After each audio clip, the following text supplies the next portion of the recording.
buenas tardes a todos los alumnos de la Universidad San Martín de Porres. Mi nombre es Rosalinda Bustamante, integrante del equipo de la revista jurídica Carta Magna, y vamos a realizar una entrevista a la doctora Marisol Pérez Tello, congresista del Perú y presidenta también del Centro de Estudios de Derechos Humanos de nuestra casa de estudio. A continuación vamos a proceder a una entrevista de preguntas puntuales y también de interés nacional y de saber jurídico. A ver. ¿Considera usted, doctora Marisol, que la ley del negacionismo afectaría de alguna forma la libertad de expresión? Te agradezco tu pregunta y aprovecho para saludar a las personas que me están escuchando y sobre todo a los alumnos de la Universidad San Martín de Porres, lugar donde estudié y donde enseño hace muchos años y a la que le tengo mucho cariño y respeto. La ley como estaba planteada en el Ejecutivo sí podía afectar a la libertad de expresión. Como se discute en la comisión y llega al pleno, hay un riesgo, sin duda, sí. Lo que se hizo fue ponderar los derechos y en este análisis se restringe la libertad de expresión porque no existía desde el análisis de la comisión una fórmula para poder que fuera menos restrictiva, para poder garantizar que los jóvenes no fueran engañados para formar parte de grupos como MOADER. Sin embargo, el tiempo que siempre te da restricción, por eso es que yo creo en las segundas votaciones y en la bicameralidad, ha hecho que, por ejemplo, en mi caso, escuche a mucha gente. Yo estuve en Washington con Human Rights Watch, en la Comisión Interamericana, hablando con expertos en derechos humanos, con la jefa del tema de libertad de expresión en Veracruz, en México, con expertos argentinos, evaluando las posibles consecuencias de esta norma, y coincidimos todos en que lo que hay que hacer es mejorar la legislación sobre el terrorismo, toda. Que la legislación sobre el terrorismo es antigua, respondió a una coyuntura particular, el tipo penal del terrorismo es fatal, es una descripción de lo que hacían los terroristas, no estábamos preparados, no estamos todavía. La propia Catalina Botero, que de alguna manera es una voz importante en materia de libertad de expresión a nivel interamericano, ha señalado que si una figura como esta se hace en el marco del tipo penal de incitación, entonces no terminaría, o sea, sí podría tener, soportar un análisis de convencionalidad, ¿no? Entonces, por eso es que yo no he llevado el debate de negacionismo lo he dejado como está, para poder dejar la presidencia de justicia y como congresista sustentar una posición diferente. El problema de ser presidenta es que tú no llevas tu posición, tú llevas la posición de la comisión, que no siempre es la tuya. Y hay dos temas en los cuales yo he preferido no sustentar, tres en realidad. Uno, que es el tema del delito informático, que tiene una serie de consecuencias que no me gustaban y que tenía que defender en un proyecto que además no había elaborado. Segundo, el del Código de los Niños y Adolescentes, pues no estoy de acuerdo con los temas de castigos corporales, los temas de perspectiva de derechos y perspectiva, o sea, el niño como niño o niña como sujeto o como objeto de derechos, el tema de la salud sexual reproductiva, el tema del tratamiento de menores infractores, y entonces preferí tampoco sustentarlo porque no estaba de acuerdo con el dictamen, iba a ser absolutamente inconsistente. Y el tercero ha sido el de negacionismo, ¿no? Porque me genera muchas dudas. Y ahora está ingresando un cuarto que no sé cómo lo vamos a manejar, que es un tema de eximente de responsabilidad penal a policías y militares. En fin, veremos eso cómo se maneja ya. Doctora, ¿y existen los llamados conflictos entre derechos fundamentales? ¿Existen estos llamados conflictos?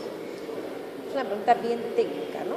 Que no sé cómo enfocar tu pregunta para no salir de ella. No sé si te refieres, por ejemplo, a que puede enfrentarse el derecho al desarrollo claro, desde una perspectiva indígena, no vamos a hablar del mismo derecho, pero sí con el derecho al trabajo desde una perspectiva mestiza. Sí que puede haber este enfrentamiento, si a eso te refieres tu pregunta. Sí, claro que sí. Claro que sí, y lo que se aplica cuando se enfrentan dos derechos es este test que te he señalado de cuál, si es que existe otro mecanismo menos restrictivo para garantizar un derecho, si no existe otra forma para garantizarlo. Hay un núcleo duro del derecho que por supuesto bajo ningún supuesto puede ser suspendido, pero no existen derechos absolutos salvo la prohibición absoluta de la tortura. Los derechos pueden ser restringidos en un estado de excepción, en un estado de emergencia, si hablas un estado de sitio, si hablas de la legislación peruana, y lo que tienes que hacer es este análisis de ponderación, ¿no? ¿Hay alguna otra forma que no sea esta? Bueno, si no hay, tengo que restringirlo, y hay pues un mínimo que bajo ningún punto de vista puedo atacar el mismo punto. Si existe, lamentablemente, hay momentos en los cuales la vida versus el patrimonio, ¿no? Tú tienes ese es el ejemplo típico. Tienes el derecho al patrimonio del dueño de un carro o de una combi y tienes a todos los pasajeros en la combi en un accidente. ¿Destrozas la combi y salvas a la gente o privilegias el patrimonio? Rompe la combi. Entonces, lo que pasa es que ese es un análisis rápido, ¿no? No es el análisis del juez ni del tribuno. Pero todo el tiempo estamos haciendo esas elecciones, ¿no? Y es la elección que hace el Estado cuando decide asignar presupuesto a educación o a cultura Entonces, sí tienes que hacer esa ponderación. Yo creo que mientras más reflexiva sea esa ponderación, mejor. Bien, doctora. Hay muchos juristas, tal vez como Kruger, que afirman que los derechos fundamentales antes se valían en las leyes, pero que actualmente las leyes son las que se valen en los derechos fundamentales. ¿Qué opinión le merece eso? Bueno, tengo que empezar por decirte que yo soy un naturalista. O sea, yo creo que la norma positiva no es más que el reconocimiento de un derecho preexistente, que es el derecho que tenemos por nuestra sola dignidad como seres humanos, y que los estados, al ser posteriores, no pueden ser los creadores de un derecho que nace con nuestra esencia como seres humanos. Eso es absolutamente respetable, la tesis positivista que habla en un sentido distinto, pero lo que Kruger está haciendo es, manteniendo su posición de naturalista, explicar que esta posición podría tener hoy más valor, pero en el fondo si lo sacas del contenido filosófico, del análisis filosófico del naturalismo o positivismo y te trasladas a las normas de ius cogens o a las normas erga omnes, lo que está pasando en la práctica es que hay una comunidad internacional que está reconociendo un conjunto de derechos y que la misma lógica de integración o de intercambio mundial genera que los códigos se impongan para todos, ¿no? Pero a mí me parece muy interesante la pregunta porque me permite volver a los orígenes.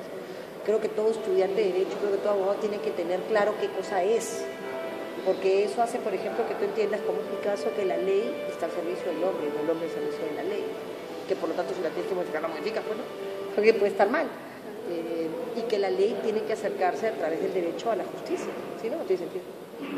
Bien, doctora, en el proyecto hay un proyecto de ley que continúa el proceso de consolidación del espectro normativo peruano y se plantea en el primer artículo quitarle la facultad al Poder Ejecutivo para legislar en materia militar policial. ¿A qué se debería ello? No conozco el proyecto, no sé a cuál te refieres, pero es una barbaridad. Porque quitaría esta facultad. Pero a ver, el Ejecutivo no tiene facultad de legislar, el Ejecutivo tiene algunas facultades puntuales en el tema de organización, de la creación de determinados organismos, que solamente es facultad del Ejecutivo, en todos los temas vinculados a gasto público, es evidente, pero el legislativo puede perfectamente legislar en materia de policías y militares, ¿no? No conozco el proyecto de ley, por eso preferiría abstenerme de opinar sobre el proyecto de ley, pero te hablo del concepto general. Creo que el Ejecutivo tiene que mantener las facultades legislativas que tiene hoy, que se refieren al funcionamiento general de la policía y de las Fuerzas Armadas. Y ya en los grandes temas de seguridad y de por supuesto, decide finalmente ser por eso. Bien, doctora. Ante hechos ocurridos, mucha criminalidad que se ve en la sociedad y el incremento de inseguridad ciudadana y también la criminalidad que lo cometen menores de 18 años, se ha presentado tres leyes de proyecto que quieren reducir la inimputabilidad en los menores. Ya se descartó. ¿A usted? El tema ya se descartó, se discutió, se acumularon esos proyectos a un proyecto de modificación integral del Código Penal, de ejecución penal, procesal y de niños, y en comisión lo que se decidió es que la edad va a ser la misma de siempre, la edad de 18 años, y que lo que se ha modificado es que antes, a los 21 años, el menor infractor salía libre de todas maneras, aunque le hubieran puesto una pena de 6 años. Entonces había mucha tentación sobre todo el crimen organizado, de contratar a un niño, un sicario, y decirle, mira, tienes 17, mata a este hombre y yo te pago $100,000, total, a los 21 vas a salir de todas maneras, porque eso decía la ley. Aunque te den 6 años, a los 21 vas a salir. Entonces se han hecho dos cosas. La primera, se ha sancionado al adulto que utilice un niño para la comisión de un delito. Se considera un agravante para desincentivar la utilización de menores. Y se le ha dicho al menor, si tú tienes 17 años, pero te dan 6 años, te quedan los 6 años, ¿no? Ya no vas a irte a los 21, te vas a quedar hasta los 24. Esto, por supuesto, independientemente del tema de beneficios penitenciarios, ¿no? Eso es lo único que se ha aceptado en el tema de menores, por el interés superior del niño, por la corresponsabilidad en la formación de los menores, por una serie de argumentos jurídicos, pero también porque el Perú no puede trasladarle al menor lo que no supo hacer como Estado. Un chico de 14 años que delinque, oye, pero a ver, si en África se ha podido reinsertar a niños soldados que han matado a decenas de personas a sangre fría y los niños han llorado y han dicho yo estaba jugando, de verdad, ¿cuánta conciencia puede tener un muchacho de lo que hace? Ahora, libre tampoco, pues, ¿no? Que es un peligro para él y para los demás, pero hay que acompañar el proceso de privación de libertad con una serie de medidas. Las condiciones en las cuales están los menores infractores para mí no funcionan y no sirven. Ese menor infractor con esas condiciones es un futuro delincuente. Doctora, ¿qué opina acerca de la demanda impuesta, la demanda de amparo interpuesta por la Defensoría del Pueblo? Totalmente de acuerdo. Servicio militar. Totalmente de acuerdo. Yo estoy absolutamente de acuerdo con el servicio militar voluntario. Yo soy TACMIN y creo que todos los peruanos debiéramos hacer servicio militar. Y el objetor de conciencia debería poder dar otro tipo de servicio al país. Creo que el acceso a la salud, a la educación, a la cultura demandarían de nosotros un compromiso con el país voluntario. No ir a la guerra, pero puedes ayudar en tu municipalidad los domingos a estudiar. O sea, creo que todos debiéramos tener la experiencia de servir a nuestro país. Ok, si eso no es difundido, se considera, no sé, cada quien lo hace a su manera, los bomberos, en fin, y hay la necesidad de cubrir un cupo, me parece que lo peor que se puede utilizar es el procedimiento de con 1.800 soles me libero y los universitarios se liberan, pero los de la escuela técnica no. O sea, creo que el proyecto como se ha planteado, sin estar en contra del fondo, yo sí creo en el servicio, mi hermana ha hecho servicio militar voluntario, o sea, es mi formación personal, no puede uno estar en contra, pero yo sí creo que los peruanos debiéramos servir a nuestro país.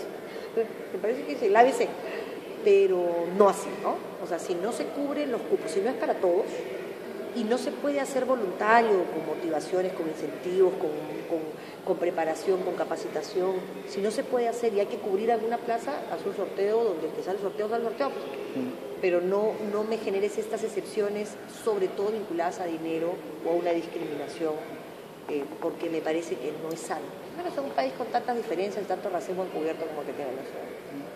Doctora, respecto a la nueva ley universitaria y el postulado para obtener grado de bachiller es necesario que hayan presentado una tesis, ¿qué opina al respecto? Bueno, yo sí creo que debiéramos devolver a las tesis, ¿no? Es uno de mis problemas. Yo terminé mis estudios de maestría en el año 99 o 2000 y mis estudios de doctorado hace 4 años y no me he podido sentar a escribir la tesis. O sea, que estoy yendo contra mí misma, ¿entiendes? Porque con esa misma tesis, teoría, tampoco habría hecho seguramente mi tesis de pregrado. Pero creo que nos falta investigar. Creo que se ha desincentivado la investigación y entonces no nos diferencia nada de una computadora. La computadora sabe más que tú y que yo de derecho. Tú le preguntas las leyes y se las sabe todas. Tú le preguntas, sabe todo. La diferencia entre una máquina y un ser humano es la capacidad analítica. Y creo que nos falta entrenamiento en analizar. Creo que una tesis es un buen ejercicio para repensar, para pensar en fuentes.